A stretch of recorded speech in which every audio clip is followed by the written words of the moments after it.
That's why I was just explaining about the English and how awful the English is. I hate the English, right? I despise the English. The English is very wicked, right? But the word rapture is an awful word. It's a very horrible word, and it really should be called the catching away, because there will be a catching away, but that's not what this is about, okay? But in any event, he's right now, let's just for the sake of the conversation, he's sending out his prophets to only bid the invitation to black people, right? That's the case here right now, right? So angels are going to be dispatched, right, to deal with a lot of you wicked Negroes. Now, I'm telling you this right now, okay? Okay? Now, I want you to listen. But when the king heard about it, he was furious. And then it says, then he said to his servants, the wedding is ready, but those who were invited were not worthy. So the wedding is now ready.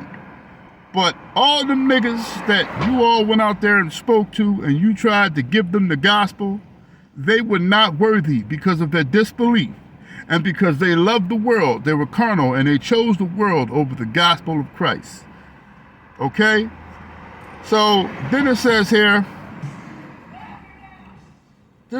therefore, go into the highways, and many as you find, invite to the wedding. So now, go into the highways. So now, his prophets are going to be walking about the streets. His prophets, however many apostles he may have, they're going to be walking about the streets, and they're going to attempt to get black people to listen. It's not going to be an easy job, right? And it says here, find as many as you can find. Invite them to the wedding. So those servants went out into the highways and gathered together all who they found, both bad and good. And the wedding hall was filled with guests, both bad and good. And the wedding hall was filled with guests. Okay. I'm not going to elaborate on that right now, but that's pretty important. Okay? At a different time, I'm going to look into that. But when the king came in to see the guests, he saw a man there who did not have on a wedding garment.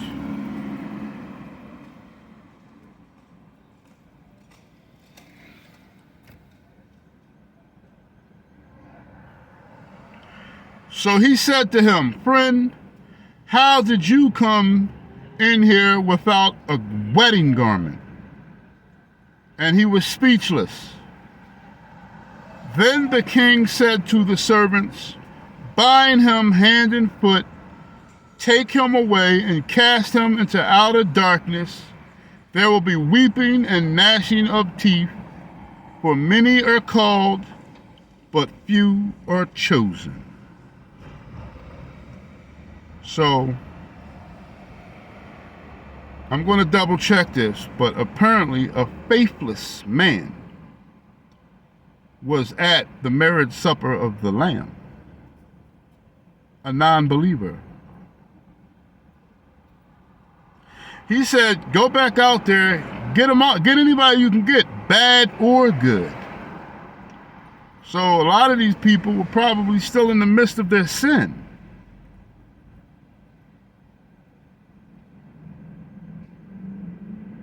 But they were believers. They believed the gospel.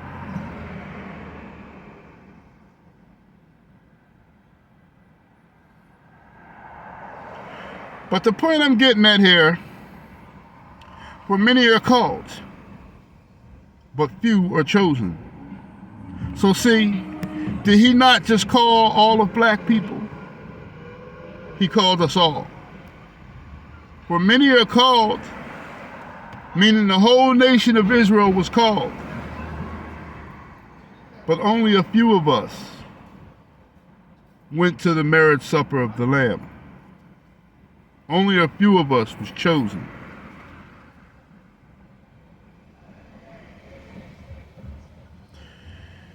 Now, there are other opportunities to get into the kingdom. But that is only a percentage of the 66%. There are other percentages of the 66% who are going where there's weeping and gnashing into outer darkness, where there's weeping and gnashing of teeth. Okay? So now, I want to go to Romans 12:2. How do you be set apart? Romans 12:2, where Paul is going to give us some very important advice. It says, be not conformed to this world. Be not conformed to society. But be ye transformed by the renewing of your thoughts, that ye may prove what is good and acceptable and perfect desire of Elohim. The desire of Christ is that any and every black person would work with his spirit, would union with Christ, exalt Christ, so that you can walk in the spirit of Elohim through belief and union of Yahusha, which many of you think that this is stupid. Over and over and over and over and over again, I give you Negroes this message, and many of you choose not to listen.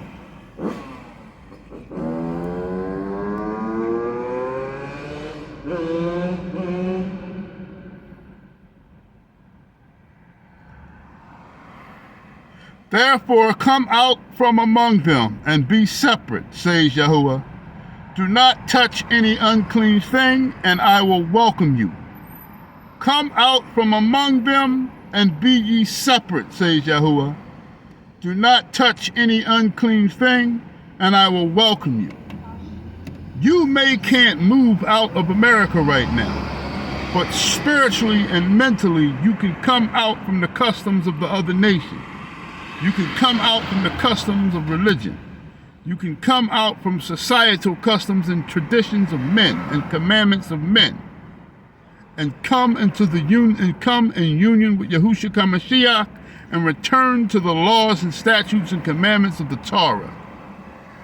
You can do this. Even though we live amongst them, we can come out from them spiritually and mentally and focus in union on the one true Elohim of Abraham, Isaac, and Jacob. Okay? The second segment is saint. Once again here, this word saint is a horrible, horrible, horrible, horrible word. Now, I'm a saint. And believe it or not, every person whom is chosen out of black people are saints. Some camps say that all of black people are saints, the Israelites. They say, who are the saints? The Israelites. All black people are Israelites according to the flesh. All black people are Israelites. So you're saying that all black people are saints? That's a lie from the depths of hell. Only the chosen out of the called are saints. The chosen ones, a saint, the saint means to be a chosen one of God, to do his bidding and to do his will. That's what a saint is. Now, are saints perfect? Absolutely not. But when you hear that word saint, it makes you think, oh, that means he's such a godly man. He does nothing wrong. I hate that word saint. Saint makes you think of, when you call somebody a saint, that means they can't do nothing wrong. Well, the word saint actually comes from the word kodeshim, or kadesh one, which means a set apart one. So a saint is better known as someone who is set apart. Just like the word holy means to be set apart, the word saint means to be a set apart one. That only means that you separate yourself from societal status and all the things of the world without loving the things of the world and the love for money, and focus on Christ. That is a set apart one. That's all. We make mistakes just like any and everybody else. Well, no, I don't want to say that. We used to. But now I have to give a borderline here, because that don't mean that we still do this now. We're repenting or have repented, and we are aiming for the kingdom. We're not walking around doing foolishness. We're not walking around fornicating. We're not walking around continuing in adultery. We're not walking around killing people. We're not walking around being envious and jealous of people. We're not walking around slandering. We're not walking around gossiping. We're not walking around lying. We're not walking around conducting ourselves in either, whether it's spiritual witchcraft or manipulative witchcraft. We're not walking around doing these things.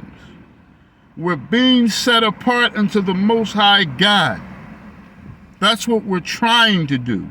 That's what we're striving for. We're striving for godliness. So I don't want to make it seem like, because no, we're not perfect, but I don't want anybody to get it effed up.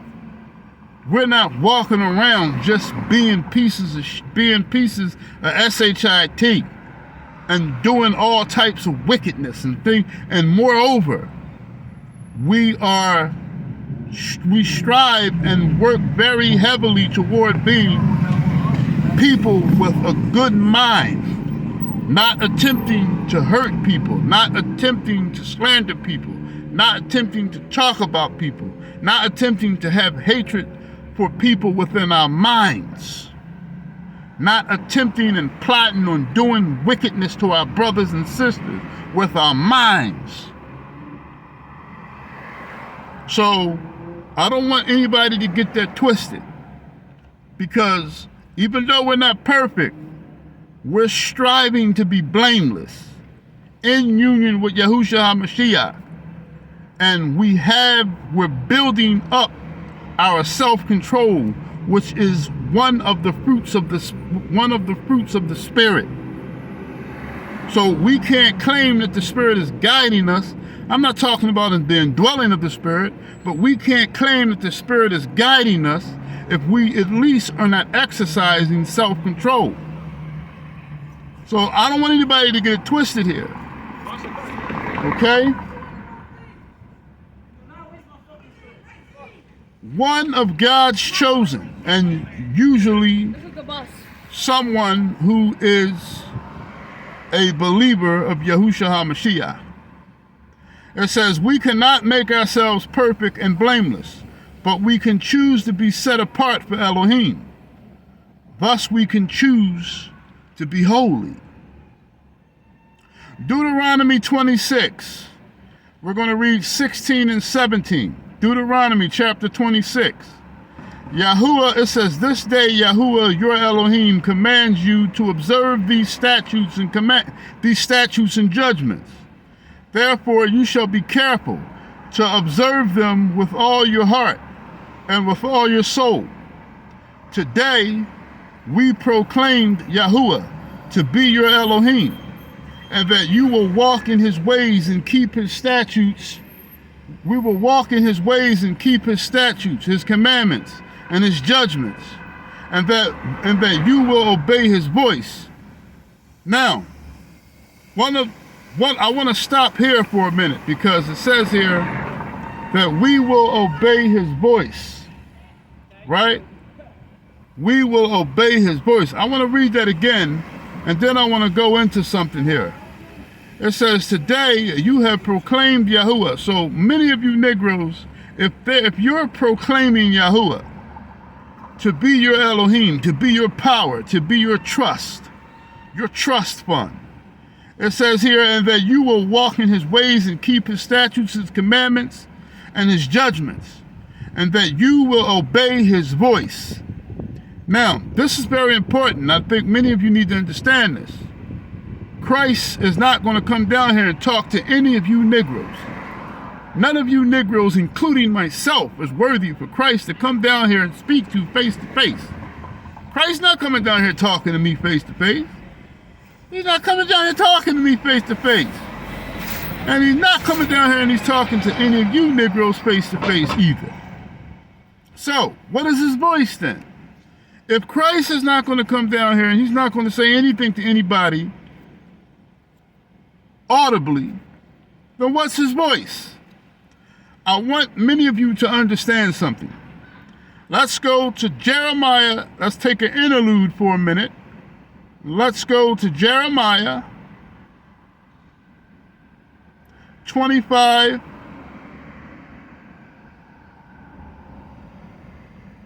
Jeremiah 25 and 4. Jeremiah 25 and 4. And though Yahuwah has sent all his servants, the prophets, see, just like when he was sending people for the marriage supper of the Lamb, when it said the kingdom of heaven is like a certain king who tried to who wanted to invite people to the marriage of his son. Well, listen to Jeremiah 25 and 4. See how the scriptures go hand in hand? Even the New Testament and the Old Testament go hand in hand like center blocks. Jeremiah 25 and 4 says, and though Yahuwah has sent all his servants, the prophets, to you again and again, you have not listened or paid attention. So you black people, the prophets have been sent to you over and over again throughout the course of history. It's right here in the Bible. All the way from the Old Testament, over and over and over again, prophets are being sent to you. But you have not listened, nor have you paid attention. There are many different reasons why many of you don't pay attention. Everybody has their own different reasons. Some of you all have the same reason. One of the main reasons is because many of you can look at me and say, why should we listen to you? You're only a man, you're not God. I know I'm only a man. I know I'm not God. But I'm reading the word of God, which makes me a messenger of God. Now, I know there are a lot of people out here that attempt to teach the word of God.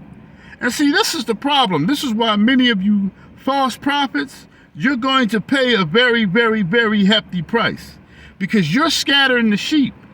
And his prophets with a trustworthy tongue, like myself, are come and trying to bring you all, or shall I say, is assisting Christ in trying to bring many of you back to the fold, many of the sheep back to the pasture, many of the sheep back to the fold. But many of you are being misguided by the blind, and therefore it makes the word of the trustworthy tongue of none effect. So this is all Christ knows all this is going on, which is the reason why none of us are saviors, for real, for real. And I mean, there are certain cases where certain men were called saviors, but it's because they were anointed and they were given a calling from Christ. But let's not make a mistake. Christ is the only true Messiah. And the only way that things are going to get back together is through Yahushua HaMashiach, through his return. That's it. Christ is going to come back and set everything back to order. The kingdom is going to rule all the nations, and you wicked Israelites with a wicked and iron fist. There's not going to be no leeway, no tolerance. Many of you right now, y'all got all the leeway in the world to be some wicked Negroes, to be some wicked white people, to be some wicked ass Arabs, and to be some wicked Chinese people. And you Amalekites, you all better I know y'all not going to listen. But at the end of the day, and Esau, those of you of Rome, who many of you who are definitely have the indwelling of demons, you all who know who you are in high political status, right?